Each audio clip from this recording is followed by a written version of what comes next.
which leads me to a bunch of stuff that I have to say about crypto art and Oh the yeah, drama let's. motions that are Okay, going on at the hold moment. on. Let's. Where are we right now? We're gonna move that question about Vina to the end.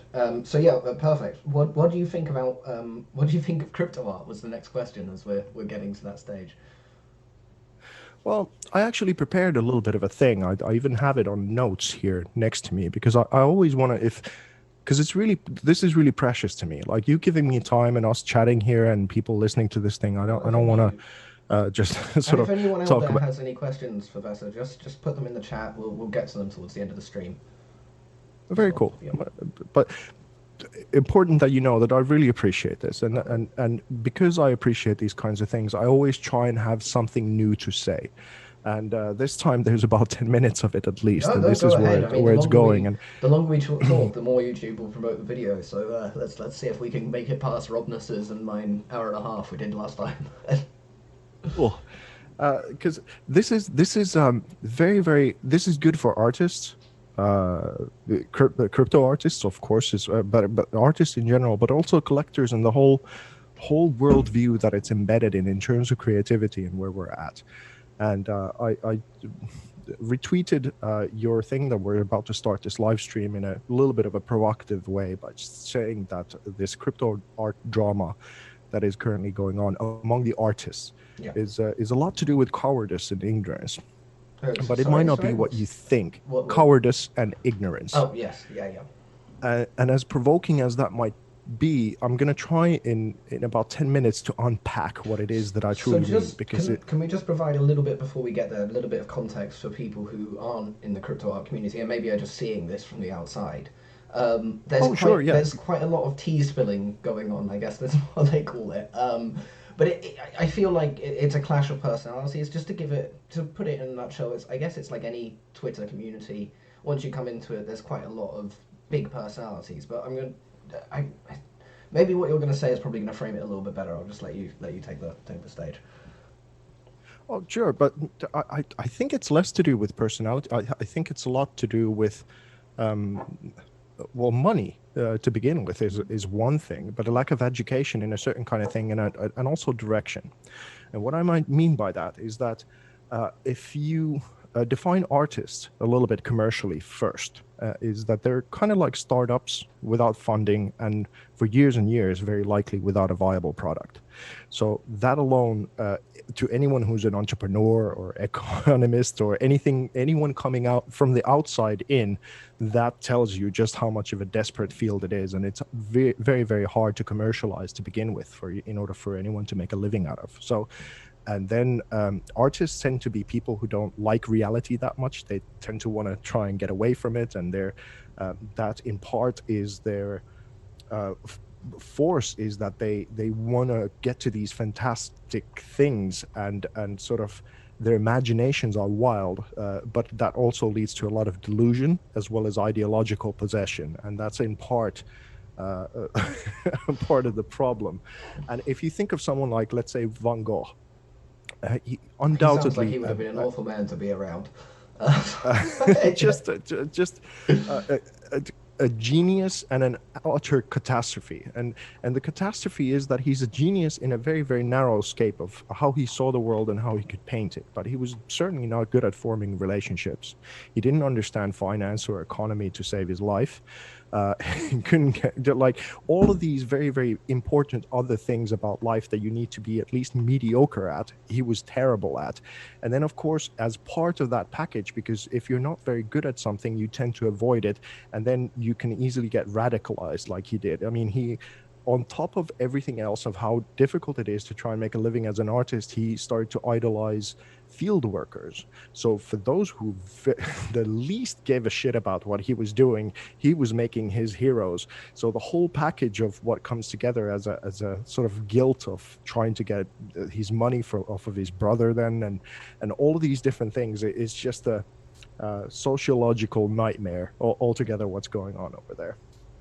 And so artists in general don't have, especially financial education. They're not very good at making deals, and they don't like to sort of talk brass tacks in a certain kind of sense. So when you get to like in crypto, you need to start making these things happen with conferences, or you need to talk to companies or businesses, and all of a sudden there's a hedge fund who might be interested in your work or something like that, and then you don't have any common language whatsoever, and you're ill prepared when an opportunity comes your way, and then you screw it up, and then you're even more pissed because you almost made a living and then you couldn't make it happen, and all those kind of things. So. And of course, crypto art, on top of everything else, if it truly is crypto art, it has a sense of danger to it. So already commercial interests and sort of corporate timelines and perspectives can be a little wary of what it is that you're doing and those kinds of things. But to go back a little bit, when I went to film school, and this is in 2000, we were sort of shown a film that was pretty much a shopping trolley full of products set on fire, thrown off of a roof of a shopping mall. And that was triumphed as the thing that is the coolest thing that we could possibly be doing. And so anything commercial, anything thing like that was very much frowned upon. It was the new wave of the French films and the 15-minute camera tracking moves of cars in a row. And I was just going, what the fuck is going on here? The whole thing was because I had some commercial And this was in media experience. Studies, is that correct? Yeah. So it was very much Marxist indoctrination.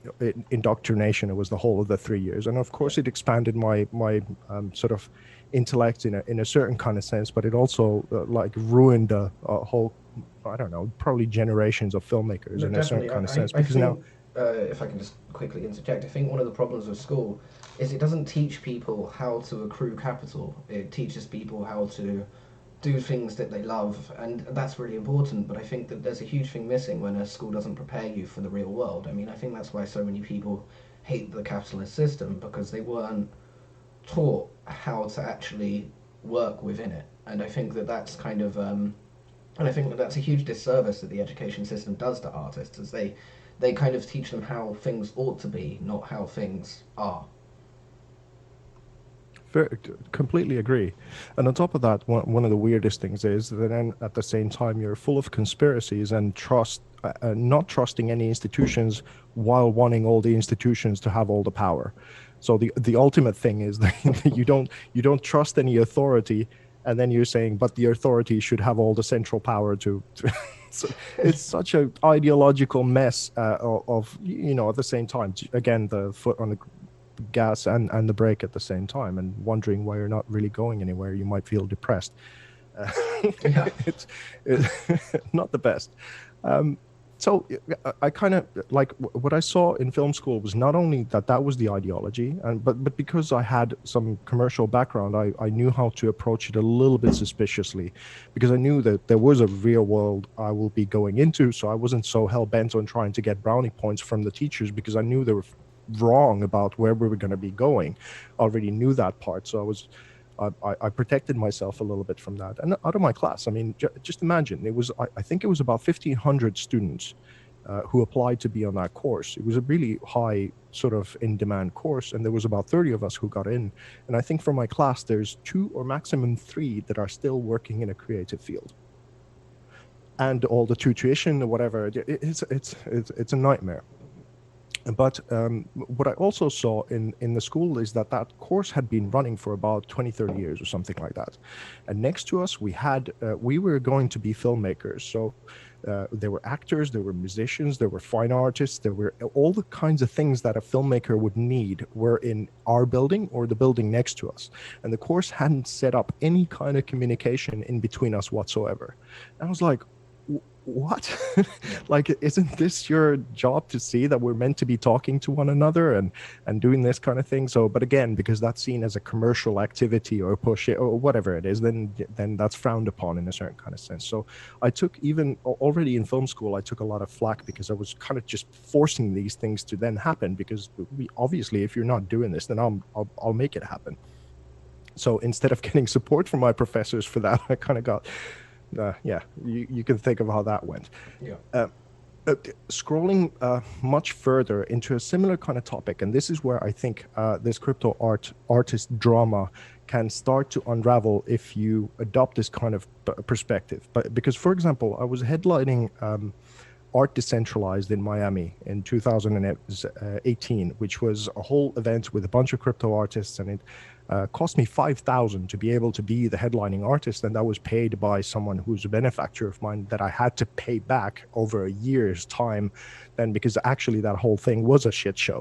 It was so unprofessionally done, even though it gave all the impressions and whatever. And so weirdly, I was actually in Miami at the same time, and I got approached for that, but we didn't take up the offer. It's weird. We kind of crossed paths before we met. Oh, right. Okay. Yeah. Good for you. Well done. I didn't know that part, unfortunately. But well, it still eventually led to some good things, but that was like, it's been such a journey altogether. But thinking that again, the same phenomena that was going on there, that it was sort of a conference and you had panels, you had people speaking, you had this and that, and then we break for lunch and people are meant to be socializing. And what I saw on the yard there, where everyone was eating, was that all of a sudden the investors were in one table, and again the artists were in another table, and no one was talking to one another. And I was very respectful to the other artists, and I met Johnny Dollar there, that was cool, and a bunch of other things, and I was loving being Miami. But I just said, hey, listen, this is not what I'm here for. I've got a financial responsibility to be making sure that I'm talking to these finance people in order for them to invest into my art and this thing to continue. So just sort of said, hey, and then I started going into meeting these people to make stuff happen. And this is a part of the problem of the whole of the art world, as well as the sort of very limited point of view of how things work. And like you were saying, why things aren't working for many people, because they don't understand how this system works to begin with. People are nervous to just walk up to someone sometimes. I mean, I even saw it in businesses that are supposed to be about networking. People are nervous to just walk up and say hi and give their business card. I think it's less of a problem maybe in the US. I think it's more of a European issue. But people lack the confidence to even just go up to people and say, hi, this is my name, this is what I do, and here is my card. I'd be really interested in getting involved in what you're doing. It's amazing how many people find it difficult to even do that basic level of networking. Yeah, exactly. And that's what I mean when I started this whole thing by it's a combination of cowardice as well as ignorance, and maybe not in that order. Maybe ignorance first of how it works, of what it is that you're meant to be doing and where you're meant to be putting your energy into. But then it's cowardice in a way that I've seen it far too many times, that the artist who might have something to offer to people doesn't go and offer it to those people because they might not, he feels like or she feels like they don't have the similar language, or it's going to be